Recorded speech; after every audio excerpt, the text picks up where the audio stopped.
Sempre e em todas as épocas, a missa é o centro da vida cristã. Das catacumbas romanas às imponentes catedrais, das mais modestas capelas à Basílica de São Pedro, o santo sacrifício da missa sempre constituiu o supremo ato de culto da religião católica. E por isso, desde as origens da Igreja, ela foi o centro da vida de piedade dos fiéis. A missa não se tornou importante em algum momento específico da história da Igreja, pois ela é o ato de culto por excelência desde a mais remota antiguidade, como veremos a seguir.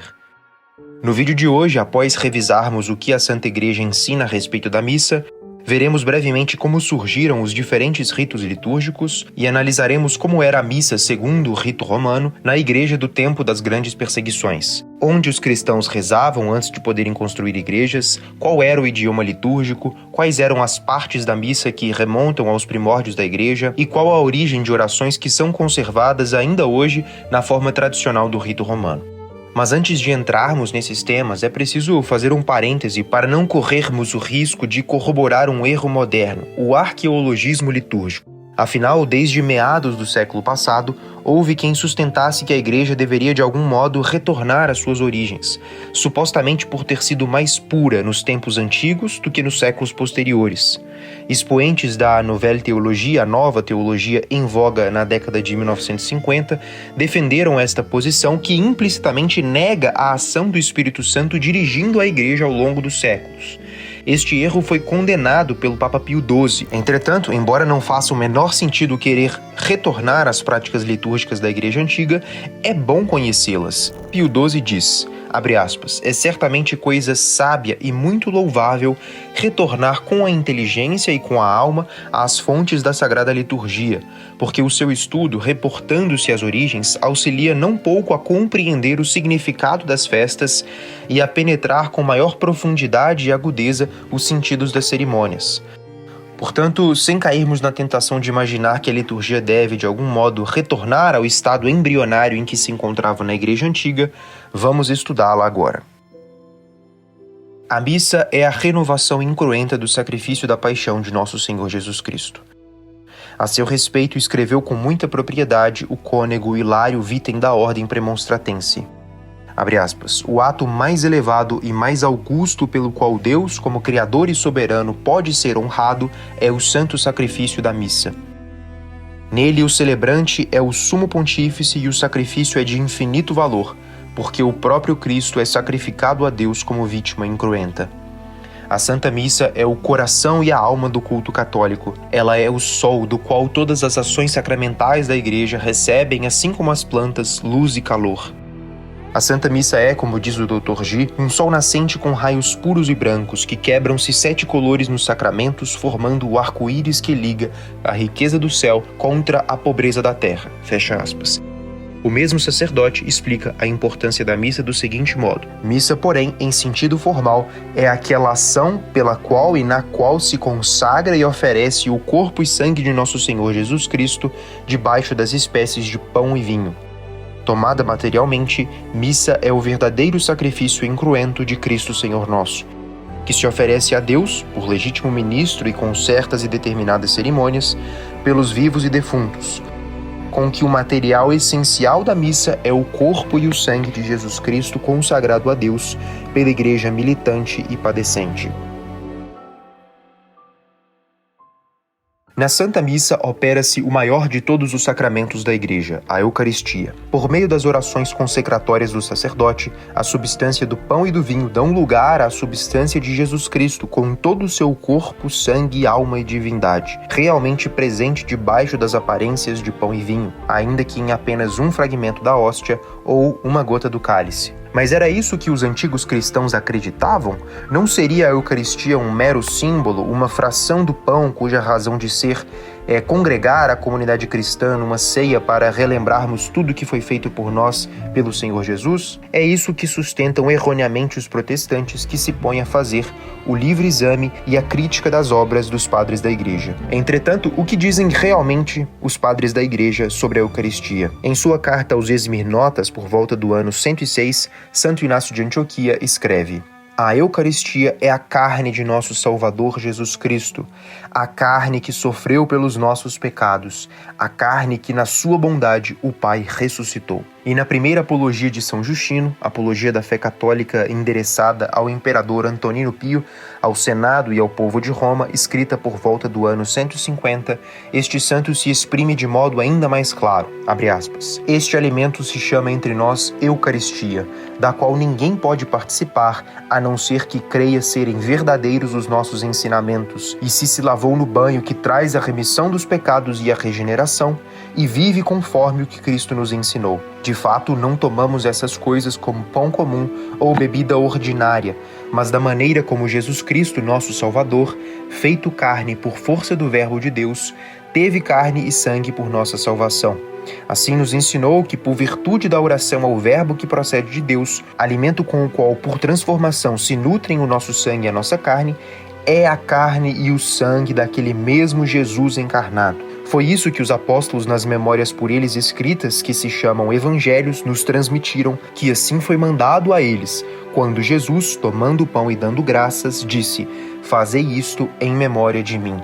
Este é o meu corpo." Fecha aspas. Uma última prova de que a Eucaristia não era entendida como um simples memorial ou banquete é que os primeiros cristãos tinham um momento específico para uma refeição conjunta que não se confundia com o sacrifício eucarístico. Era o ágape. Sobre o ágape, o Dr. Franz Xaver Funk, professor da Universidade de Tübingen, escreveu em seu compêndio de História Eclesiástica, abre aspas, era um convite de caridade, feito com os donativos dos fiéis e acompanhado com orações e cantos de salmos, e também com práticas oportunas, e tinha por fim socorrer os pobres e conservar a caridade fraterna entre os fiéis. Não obstante, degenerou rapidamente, desde o século IV foi proibido por causa dos abusos. Fecha aspas. Onde os primeiros cristãos celebravam a missa. Ao contrário do que costumamos imaginar, as missas não eram todas rezadas nas catacumbas. Em geral, celebrava-se em edifícios privados, como grandes casas de particulares. Mais tarde, alguns desses edifícios converteram-se em oratórios, aos quais se daria o nome de igrejas a partir do século III. Quando os cristãos podiam viver com alguma liberdade, como é o caso dos 40 anos que antecederam a perseguição de Diocleciano, eles passaram a construir autênticas igrejas. As igrejas eram viradas para o Oriente e os homens e as mulheres se sentavam em lados diferentes na igreja, inclusive entrando por portas distintas. Havia mais de 40 igrejas assim em Roma quando Diocleciano iniciou sua perseguição no ano de 303. Era em momentos assim de violenta perseguição que os cristãos eram obrigados a celebrar ou em florestas afastadas ou nas catacumbas, que eram cemitérios subterrâneos escavados na rocha, onde tanto cristãos quanto pagãos eram enterrados. Os romanos respeitavam profundamente os seus cemitérios e consideravam um grave pecado desrespeitar as tumbas dos mortos. Assim, evitavam perseguir os cristãos nestes locais. Mas como era a missa? Nos séculos I e II, a liturgia era ainda muito diversificada, com bastante espaço para as orações espontâneas a serem feitas pelo sacerdote. É ao longo dos séculos II e III que os ritos começam a se uniformizar em torno das liturgias celebradas nas metrópoles que sediavam as principais sés episcopais. Não teríamos tempo aqui de elencar a história da evolução desses ritos antigos para suas formas mais ou menos definitivas. Mas, de passagem, podemos mencionar que, no Oriente, 5 ritos ou famílias litúrgicas se consolidaram. O rito bizantino, celebrado pelos gregos e povos evangelizados por seus missionários. O rito armênio, que é exclusivo deste povo. O rito copta, celebrado pelos fiéis do Egito e da Etiópia. O rito siríaco ocidental, celebrado grosso modo nas terras da atual Síria e na Terra Santa. E o rito siríaco oriental, celebrado pelos cristãos da Assíria, Pérsia e partes da Índia. Hoje nós focaremos a nossa atenção no principal rito do Ocidente, o rito romano. Mas como era o rito romano na antiguidade? A já mencionada primeira apologia de São Justino contém preciosos dados a esse respeito, e recorreremos a ela em diferentes momentos da descrição da missa antiga. A primeira parte da liturgia é a missa dos catecúmenos, que tira o seu nome do fato de que ela podia ser assistida pelos catecúmenos, os pagãos que preparavam-se para o batismo, bem como pelos católicos que, tendo cometido pecados públicos, faziam publicamente penitência conforme a disciplina da igreja. Isso significa que os catecúmenos não podiam assistir à missa inteira? Sim, essa era era a disciplina do arcano. Sendo a Eucaristia um mistério tão elevado e santo e podendo tão facilmente ser profanada, os catecúmenos eram gradualmente introduzidos no conhecimento da religião e da Igreja antes de serem instruídos a respeito da Eucaristia. O que, aliás, seria inexplicável se os primeiros cristãos não acreditassem na presença real de Nosso Senhor na Eucaristia. A disciplina do arcano se manteve em todo o tempo das perseguições, e com a conversão do Império Romano e derrocada final do paganismo, foi abandonada.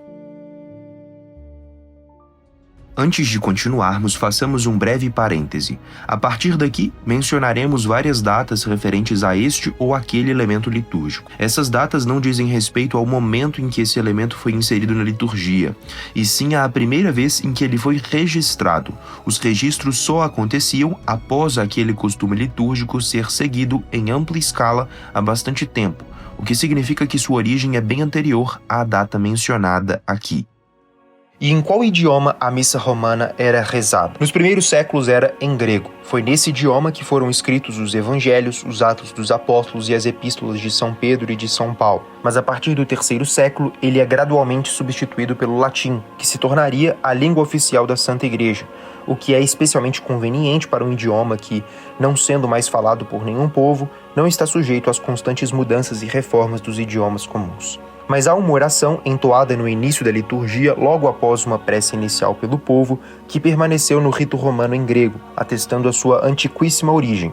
É o Kyrie eleison, que significa Senhor, tende piedade. Seu registro mais antigo na liturgia romana remonta ao V século, e nessa prece a Igreja se une aos 9 coros angélicos implorando por 3 vezes piedade para cada uma das 3 pessoas da Santíssima Trindade. E desde os tempos do Papa São Telésforo, por volta do ano 130, entoava-se o Gloria in excelsis Deo, uma versão ampliada do cântico que os anjos entoam no nascimento de Nosso Senhor Jesus Cristo. Após o Glória, o sacerdote beija o altar e, voltando-se para o povo, diz Dominus vobiscum, ou que o Senhor esteja convosco, ao que o povo responde Et cum spiritu tuo, ou seja, e com o teu espírito. Esse costume remonta pelo menos ao século III. Ele era seguido da oração da coleta, que resumia o sentido da liturgia do dia. No rito romano tradicional, as orações da coleta foram compostas entre o terceiro e o quinto século. Então eram feitas as leituras, extraídas principalmente das epístolas de São Paulo. Esse costume vem da própria liturgia judaica e no II século São Justino já mencionava o costume de se ler as memórias dos apóstolos nos atos de culto. Após a epístola canta-se o gradual, que consiste em um responsório, breves orações feitas de modo alternado entre 2 coros e um breve versículo. Seu registro mais antigo é do V século. O evangelho era precedido pelo Aleluia, ou, caso não fosse cantado, por exemplo, durante a quaresma, pelo tracto, o trecho de algum salmo cantado sem a repetição de versículos e sem a participação do povo. Novamente, seu registro mais antigo é do V século. Precedido pelo Aleluia, o evangelho era cantado pelos diáconos e, após a sua leitura, o bispo fazia um sermão explicando ao povo o sentido profundo das palavras de Nosso Senhor e de seus apóstolos. Conforme o Dr. Funk, a celebração da Eucaristia competia ao bispo, com a assistência dos sacerdotes e do resto do clero. Quando um sacerdote o substituía, fazia-o com prévia autorização sua e delegação de poderes. Sobre a liturgia dos catecúmenos, São Justino escreve: no dia em que se chama do Sol, celebra-se uma reunião de todos os que moram nas cidades ou nos campos, e aí se lê, enquanto o tempo o permite, as memórias dos apóstolos ou os escritos dos profetas. Quando o leitor termina, o presidente faz uma exortação e convite para imitarmos esses belos exemplos. Em seguida, levantamo-nos todos juntos e elevamos as nossas preces. Ao mencionar que o culto cristão era celebrado no domingo, chamado pelos pagãos de Dia do Sol, já vemos desmontadas por São Justino em plena década de 150 as objeções de certos protestantes com tendências judaizantes que alegam sem qualquer embasamento sério que os primeiros cristãos guardavam o sábado. Mas há testemunhos ainda mais antigos a esse respeito. Por volta do ano 106, Santo Inácio de Antioquia advertiu aos magnésios para se precaverem contra práticas judaizantes como a observância do sábado, dizendo: aqueles que viviam na antiga ordem de coisas chegaram à nova esperança, e não observam mais o sábado, mas o dia do Senhor, em que a nossa vida se levantou por meio dele e da sua morte. A mais antiga menção ao sermão vem dos escritos de São Justino no segundo século, e depois, pelo menos desde o quinto século, entoava-se o credo. Não se trata aqui do chamado credo apostólico, mas aquele que foi redigido no Concílio de Nicéia e ampliado no de Constantinopla. Após o sermão, os catecúmenos e pecadores públicos eram convidados pelos diáconos a se retirarem do recinto. Mesmo muitos séculos após o abandono da disciplina do arcano, em algumas liturgias orientais, como o rito armênio, este aviso é ainda proferido pelo diácono. Se as leituras e a homilia realçam na liturgia dos catecúmenos o papel da instrução religiosa, na segunda parte da missa, a liturgia dos fiéis, não há dúvidas de que o aspecto central é a renovação do sacrifício salvífico de Cristo. Em raiz, as orações do ofertório, conservadas até hoje com acréscimos posteriores na liturgia tradicional romana, remontam ao tempo do Papa Eutiquiano, por volta do ano 280. Ele era seguido pelo Orate Fratres e pelo Suscipia Dominus, orações igualmente conservadas no rito tridentino. Antes do ponto culminante da missa, a consagração, o sacerdote convidava os fiéis com o máximo fervor, sursum corda, corações ao alto, ao que eles respondiam habemus ad Dominum, temo-los para o Senhor.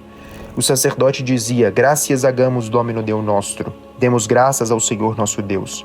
Ao que os fiéis respondiam, dignum et justum est, é digno e justo. Essas são algumas das palavras mais antigas preservadas na liturgia. São como que as últimas instruções que o sacerdote dirige ao povo antes de adentrar no Santo dos Santos e voltar-se unicamente para Deus no prefácio e no cânon. Suas primeiras menções são do terceiro século, mas é provável que sejam de tempos mais remotos. Com pequenas variações, encontramos essa prece em 3 liturgias orientais, rito bizantino, armênio e cópita. E a mesma ideia de elevação da mente e agradecimento a Deus está presente, embora com orações mais distintas, nos outros 2 principais ritos orientais, as liturgias siríaca e assíria, o que reforça a tese de sua antiquíssima origem. Segue-se o prefácio, no qual o sacerdote recorda todos os benefícios que o Senhor nos concedeu, e os sanctus, ambos do segundo século. O cânon romano era rezado em voz baixa, e em seu ápice ocorria o máximo milagre. Hoc est enim corpus meum, isto é o meu corpo.